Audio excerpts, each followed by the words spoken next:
اللہ الرحمن الرحیم نحمدہ ونصلی علی رسولہ الکریم وعلی آلہ واصحابہ اجمعین۔ برادران محترم، سورہ نحل کی ان آیات میں جو گزشتہ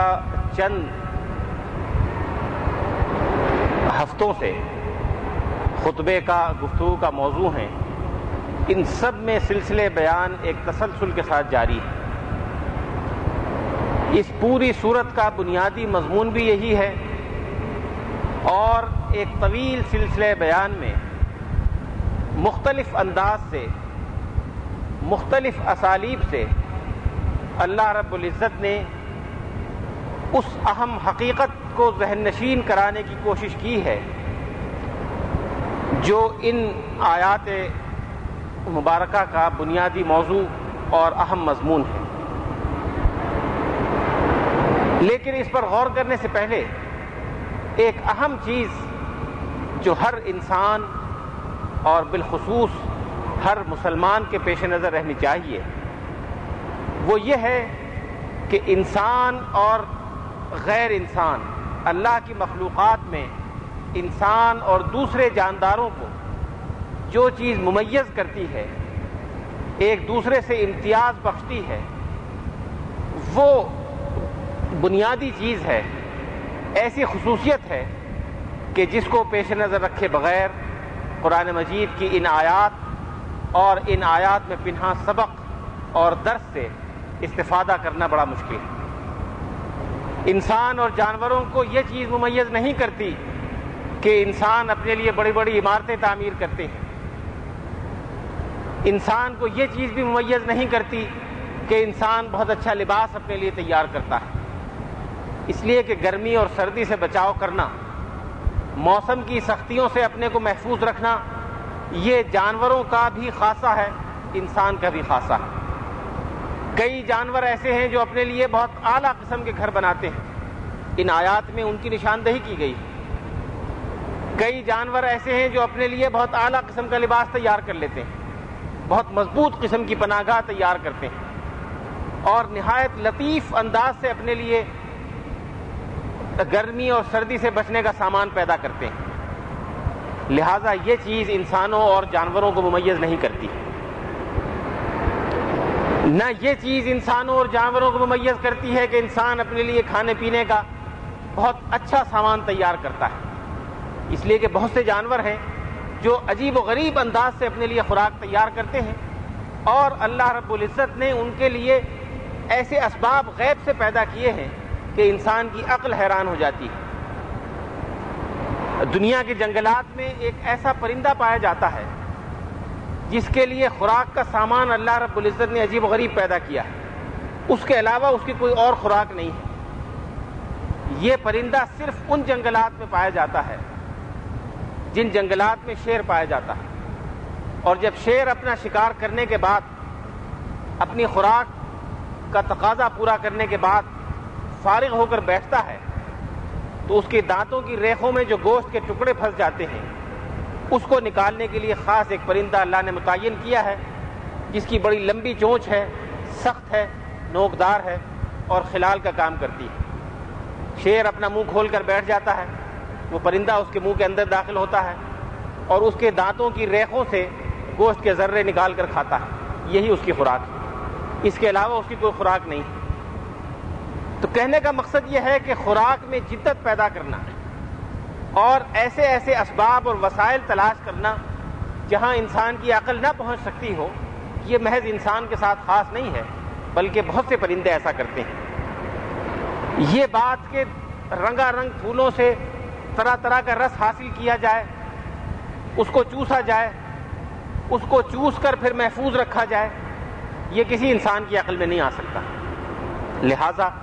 انسان اور جانور کے درمیان مابہل امتیاز خوراک کے تنوعات نہیں ہیں، لباس کے تنوعات نہیں ہیں، رہائش اور طرز تعمیر کی مختلف قسمیں نہیں ہیں۔ پھر وہ کیا ہے؟ جو چیز مابہل امتیاز ہے وہ یہ ہے کہ انسان کو اللہ نے یہ خصوصیت دی ہے کہ وہ جب اس کائنات کا مشاہدہ کرتا ہے تو اس کائنات میں جو چیزیں سامنے نظر آتی ہیں، ان سامنے نظر آنے والی چیزوں کی پشت پر جو کچھ پنہا ہے اس تک اس کی نظر، اس کی عقل پہنچ جاتی ہے۔ یہی وہ چیز ہے جس کو عربی زبان میں اور قرآن مجید میں عبرت کے لفظ سے تعبیر کیا گیا ہے۔ وَإِنَّ لَكُمْ فِي الْأَنْعَامِ الْعِبْرَةَ، ان جانوروں میں، ان چوپایوں میں تمہارے لیے عبرت موجود ہے۔ عبرت کے لفظی معنی ہے کسی سامنے آنے والی چیز سے ایک ایسی نصیحت حاصل کر لینا، ایک ایسا سبق حاصل کر لینا جو سامنے نہیں ہے، لیکن تھوڑا سا غور کرنے سے انسان کا ذہن، انسان کی عقل اور انسان کی فہم وہاں تک پہنچ جاتی ہے۔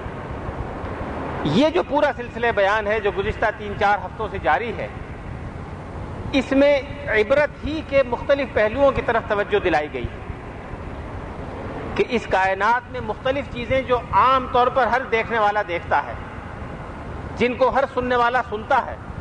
اور ہر محسوس کرنے والا محسوس کرتا ہے، ان میں دراصل کیا عبرت پوشیدہ ہے، کیا سبق اور کیا درس پنہا ہے جو انسانوں کو حاصل کرنا چاہیے۔ ایک مشہور حدیث میں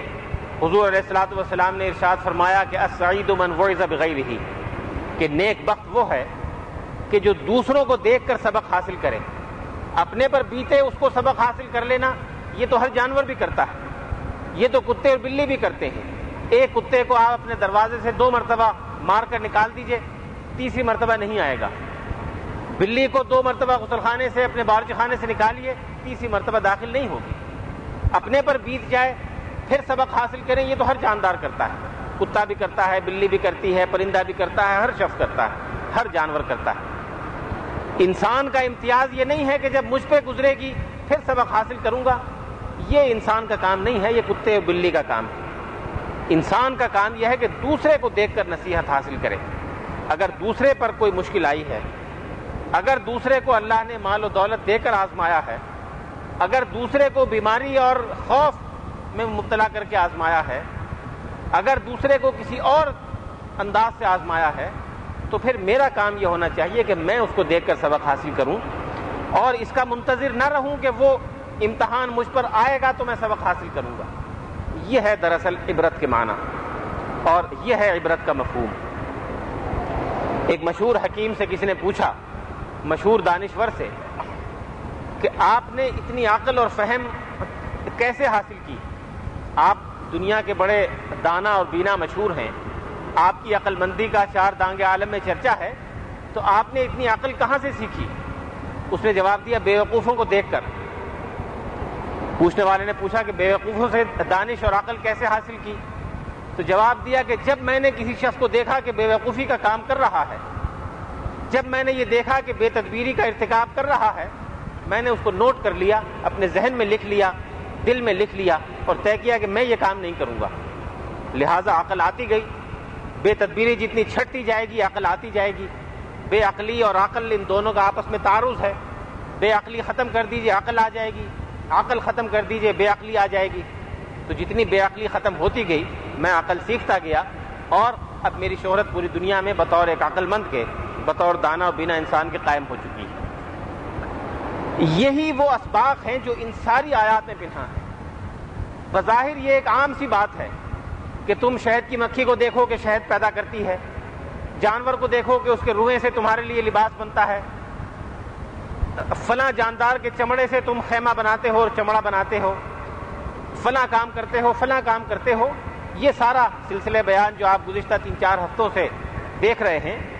یہ عام سی چیزیں ہیں جو ہر انسان دیکھتا ہے۔ ان میں جن چیزوں کی طرف توجہ دلائی گئی ہے اس میں آپ ایک خاص بات نوٹ فرمائیے۔ اس میں یہ نہیں کہا گیا کہ تم ان بڑی بڑی عمارتوں کو دیکھو جو تم نے بنائی ہیں، اس میں یہ نہیں کہا گیا کہ تم فلاں سائنس کی ترقی کو دیکھو اور فلاں ٹیکنالوجی کی ترقی کو دیکھو، یہ نہیں، بلکہ ایسی سیدھی سادی چیزیں جو دنیا کے ہر تمدن میں پائی جاتی ہیں، دنیا کی ہر تہذیب میں پائی جاتی ہیں، ہر قوم میں پائی جاتی ہیں، ان کی طرف توجہ دلائی گئی ہے۔ جانور، شہد کی مکھی، جو انسان دودھ پیتے ہیں وہ، کہ دیکھو کہ دودھ جس کو تم پیتے ہو یہ کہاں سے نکلتا ہے۔ جاندار جو چیز کھاتا ہے وہ تمہارے سامنے ہے کہ گھاس پھوس اور ایسی چیزیں کہ جس کو انسان ردی سمجھتا ہے وہ جانور کھا لیتا ہے۔ اس کے بعد اسی چارے سے، اسی گھاس پھوس سے 3 طرح کی چیزیں الگ الگ بنتی ہیں، جن کی الگ خصوصیات ہیں، جن کے الگ خواص ہیں۔ سائنسی اعتبار سے جائزہ لیا جائے تو الگ الگ اس کی پراپرٹیز ہیں، الگ الگ اس کی کیمیکل جو اس کی تحلیل ہے وہ الگ الگ ہے، لیکن وہ چیز ایک ہی معدے میں بن رہی ہے، ایک ہی جسم کے اندر بن رہی ہے، ایک ہی خوراک سے، ایک ہی چیز سے بن رہی ہے۔ یہ چیز کیا ثابت کرتی ہے؟ اس چیز سے کیا پتہ چلتا ہے؟ اگر اس چیز سے تم یہ سمجھتے ہو کہ یہ جو کچھ ہو رہا ہے یہ از خود ہو رہا ہے اور کسی نے پہلے سے اس کو پروگرام نہیں کیا، کسی نے پہلے سے اس کو ماسٹر مائنڈ نہیں کیا، اس کی پلاننگ کسی نے پہلے سے نہیں کی، تو یہ نہایت بیوقوفی کی بات ہے، یہ نہایت سادہ لوحی کی بات ہے۔ دنیا میں کبھی ایسا نہیں ہوتا اور آج تک کسی انسان کی عقل اس بات کو تسلیم کرنے کو تیار نہیں ہے۔ لہٰذا اس بات سے صرف ایک ہی سبق ملتا ہے کہ ان ساری چیزوں کو پہلے سے کسی سوچنے والے نے سوچ کر ایک خاص انداز سے متعین کر دیا ہے۔ جیسے گھڑی بنانے والا ہے، اگر ایک عام انسان اس گھڑی کو دیکھتا ہے اور اس پر غور کرتا ہے کہ اس کے پرزے ایک خاص انداز سے سجے ہوئے ہیں، ان کی سیٹنگ اور ترتیب ایک مخصوص انداز سے ہوئی ہے اور بغیر کسی چلانے والے کے اس کی سوئیاں چلتی ہیں، رات کے 12 بجتے ہیں تو سوئی 12 بجے پر ہوتی ہے، دوپہر کا وقت ہوتا ہے تو سوئی 12 بجے ہوتی ہے، ادھر مؤذن اذان کہتا ہے اور سوئی ایک خاص ہندسے پر پہنچ جاتی ہے۔ اگر کوئی انسان یہ سمجھے کہ یہ از خود اس طرح سے بن گئی ہے، کوئی ایسا دھماکہ کسی کارخانے میں ہوا تھا جہاں لوہا اور فولاد اور فلاں چیزیں پائی جاتی تھی اور اس دھماکے کے نتیجے میں یہ ٹکڑے ٹکڑے ہو گئی اور ایک خاص انداز سے جمع ہو کر ہمارے سامنے آ گئی، تو اس طرح سوچنے والے کو لوگ بیوقوف سمجھیں گے، پاگل سمجھیں گے، عقل سے دور سمجھیں گے۔ لیکن وہ انسان، آپ ایک حیرت کی بات ہے کہ وہ انسان جو اس گھڑی کے معاملے میں اس بخت و اتفاق کا قائل نہیں ہے، اس حادثاتی پیداوار کا قائل نہیں ہے، اس چھوٹی سی گھڑی کے معاملے میں حادثاتی پیداوار کا جو انسان قائل نہیں ہے، وہ انسان ان اربوں افراد کے بارے میں جن کی ساخت اس گھڑی سے بہت زیادہ پیچیدہ ہے، جن کی کارگزاری اس گھڑی سے بہت زیادہ ایکوریٹ ہے، جن کا دیکھنا اور بولنا اور سننا ایک ایک عضو، ایک ایک کارکردگی بدن کی اس سے کہیں زیادہ پیچیدہ ہے، اس انسان کے معاملے میں یہی انسان بخت و اتفاق کا قائل ہے، یہی انسان حادثاتی پیداوار کا قائل ہے، اور یہی انسان اپنے بارے میں کسی پیدا کرنے والے کے، کسی انجینئر کے، کسی ماسٹر مائنڈ کا قائل نہیں ہے جو اس گھڑی کے معاملے میں قائل ہے۔ یہی سبق ہے جو انسان کو قرآن مجید ان ساری آیات میں یاد دلانا چاہتا ہے۔ اسی لیے ان ساری چیزوں کی طرف توجہ بار بار دلائی گئی ہے کہ یہ چیزیں محض نظر ڈال کر آگے بڑھ جانے کی نہیں ہے۔ محض نظر ڈال کر آگے بڑھ جانا تو جانوروں کا کام ہے، گائے، بیل اور بھینس بھی کائنات پر نظر ڈالتے ہیں اور آگے بڑھ جاتے ہیں، انسان کا یہ کام نہیں ہے۔ انسان کا کام یہ ہے کہ ان چیزوں پر تنقیدی نظر ڈالے، ان چیزوں پر گہرائی کے ساتھ نظر ڈالے اور یہ محسوس کرے کہ دراصل کیا سبق ہے جو پنہاں ہے۔ یہ ہے وہ سبق جو ان آیات میں موجود ہے، جو آج کے ان خطبات کا موضوع ہیں۔ خطبے کا وقت ہو گیا ہے، میں اپنی گفتگو ختم کرتا ہوں۔ وآخر دعوانا ان الحمد للہ رب العالمین۔